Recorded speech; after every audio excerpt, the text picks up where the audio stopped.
Hey guys, what's going on? Inception here, and welcome to another video. Ladies and gentlemen, today we have a new 4-1-2-1-2 tactics video to review today. This is going to be from Nicholas, so obviously if you guys want to go check out his channel, be sure to check out the description down below and bio. Nicholas hasn't run the foot market Nicholas, not the pro player Nicholas, even though I've heard that he has some very good tactics as well, like a 4-3-2-1 and stuff. Great player, great play style. But yeah, this is going to be from RTFM. As you guys know, we usually just kind of chill on a Discord call sometimes, and sometimes we're just watching how his players move, and I'm like, you know, what tactic are you using? Because you guys know that I don't play the game regularly too often, right? So whenever I have to kind of abide to a new meta, it's convenient to get it from him because he plays the game quite a bit. There's some weeks that he doesn't, but you know, when he does, he kind of gets the feel of what he should or shouldn't use. So that's why I usually get it from him. Like the 4-4-2 is from him, and now the 4-1-2-2 is going to be from him. So yeah, guys, with this tactic, honestly, super enjoyable. I think the 4-1-2-2 in general has made a return for this game. Not even necessarily a return, but it's just been significantly better because the 4-4-2 I really feel like is a boring formation, but it is a meta formation, right? Because I feel like in this game it's very important to have your two strikers, but to also have some form of width, right? The thing about the 4-1-2-2 is that you do actually get that width whether you believe it or not. Because here's the thing, right? In a left mid, right mid scenario, these cards, when they're playing in those areas, they're more there to kind of cover the fullback, right? Because as you guys know, when I've done 4-4-2 videos in the past, they don't really often get involved with the attack too much, right? The way we get assists, the way we get a goal from time to time, obviously depending on the play style, but the biggest thing is trying to work the play through the middle, right? That's the whole thing when it comes to FIFA. So this year, like I said, I think having two strikers is very important. Having those two midfielders is very important, or one midfielder, that's very important.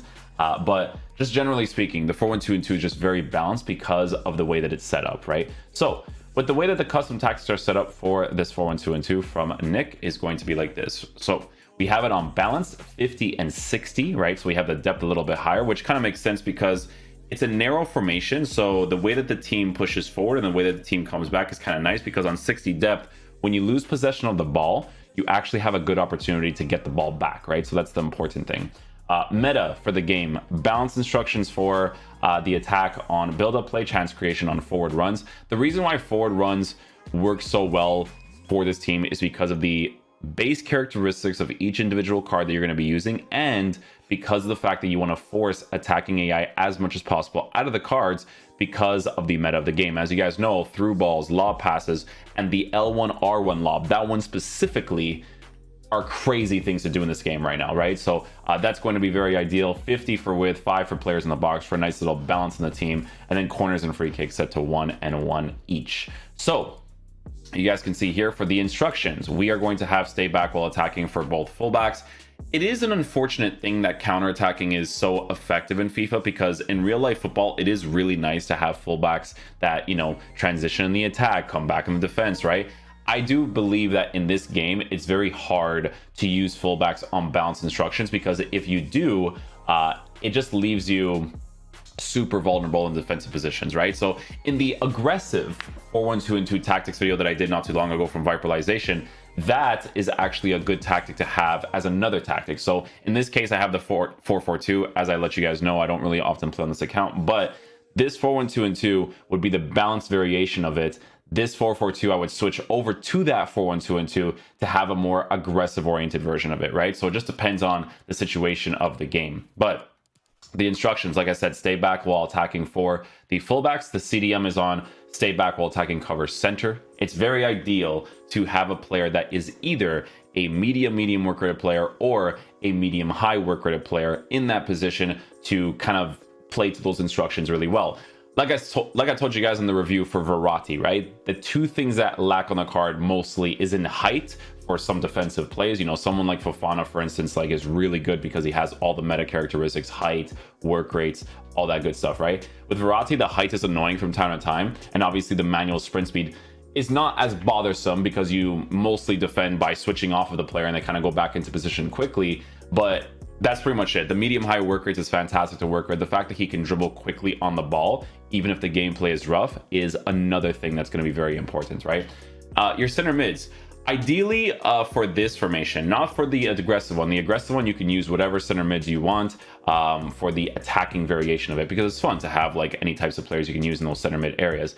But for this one, guys, it's actually ideal to have your center mids to be players that can attack and defend, right? So when you have instructions like this on the get forward for both of them, that plays with the forward runs tactics. So you guys are going to actually see from some of the goals that we actually ended up scoring, how Llorente and Aouar are positioned for us to score those opportunities, how they're positioned for us to get some assists with them as well. It just depends on the build up, right? And you guys are going to definitely see all of that. The cameras on stay forward because in FIFA, normally when they're on balance, their defensive AI is a little bit weird. I feel like they still really haven't fixed that. So when you have him on stay forward, it just kind of keeps that little balance. And with Gelson Martins, it actually kind of works because he acts against his work rates, right? So when he has the high work rates, he still has that high defensive. So you'll actually catch him defending from time to time because of that work rate. So it's super nice to have the high there in the middle.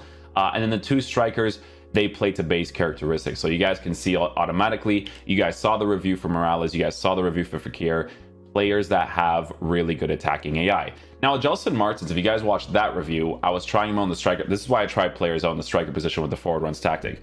When players have a certain attacking AI and they actually can play in the striker position well, being forced to do those certain runs and adapt every situation, it's nice to actually see when I do it on the review accounts, because I know that Gelson Martins is a type of card that I could pretty much use in any of the attacking areas.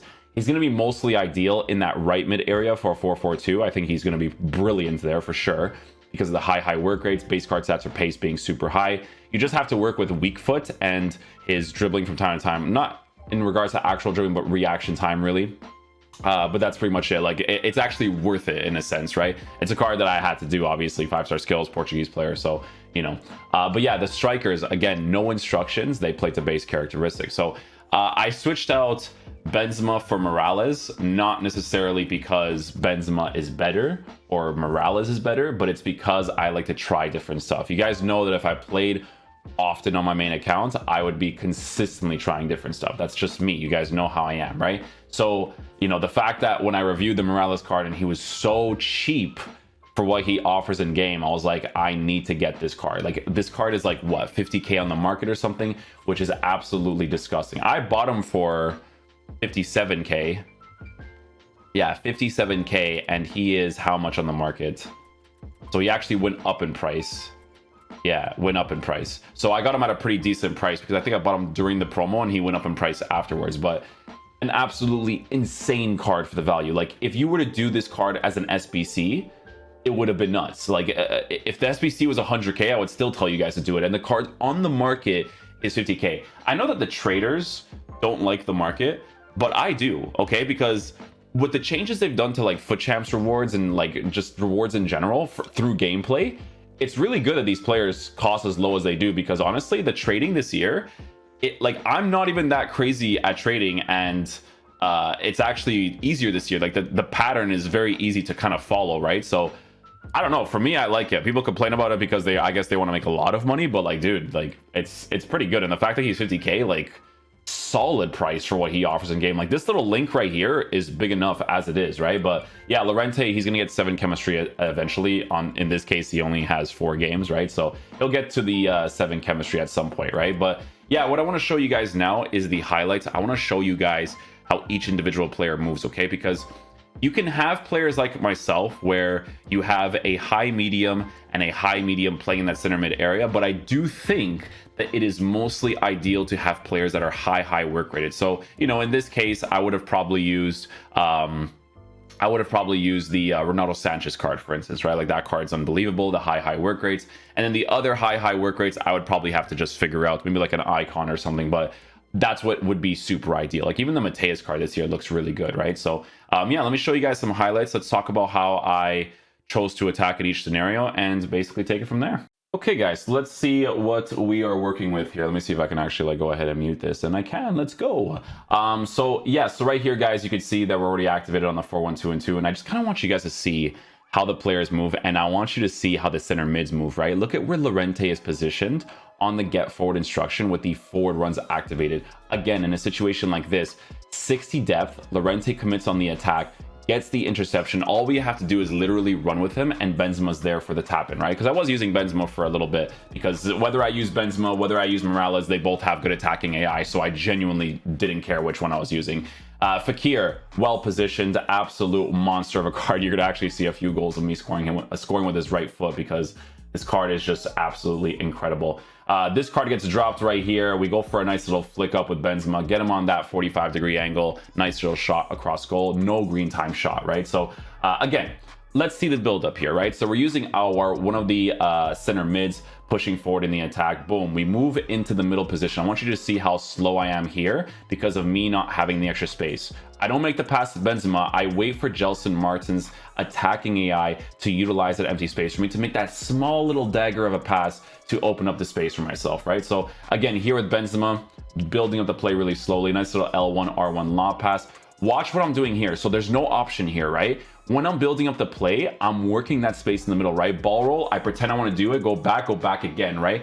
I always want to try to work that middle space as much as possible. So sometimes what you can do with the left stick is that you can kind of fake out your opposition and make them believe that you're going to make the pass, but then go right back into it, because obviously if they're using the jockey system, they're going to probably commit one space over the other. Over here with Fakir, you're going to see that that is a combination of the left stick dribble as well as the L trigger shield. I get the ball back here with Gelson Martins, make the pass off to Benzema. Could I shot it right away? Yes, but I want consistency, right? So I see that Aouar on that get forward instruction with the forward runs tactic, pushes forward, gets us into a very good opportunity. Again, here with Aouar, you know, just being the guy in the middle, trying to open up the space.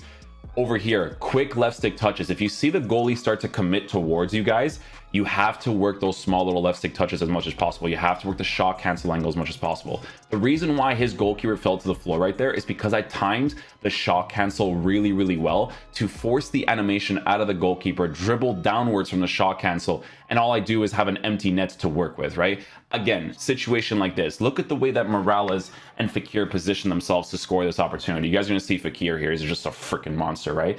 We pass the ball off to Koundé. Look at the middle. Look at how it opens up. Look at Fakir holding that onside position. I don't shoot immediately. Morales is already well positioned for me to get the tap in, right? So again, most of the buildup that you guys are going to see here is completely based off of just utilizing the middle space as much as possible. But the center mids are actually offering that width to you as well, depending on if you need it when given the opportunity, right? So it's a fantastic 4-1-2-2. It is the balanced variation of the 4-1-2-2, but I definitely recommend having Viperization's aggressive 4-1-2-2 as the other tactic, depending on the situation of the game. But hopefully you guys enjoyed this video today. I definitely would recommend these tactics for sure. Nick's definitely up there in the brain for this one. But yeah, I'll see you guys for the next one. Peace out, dudes. Love you guys.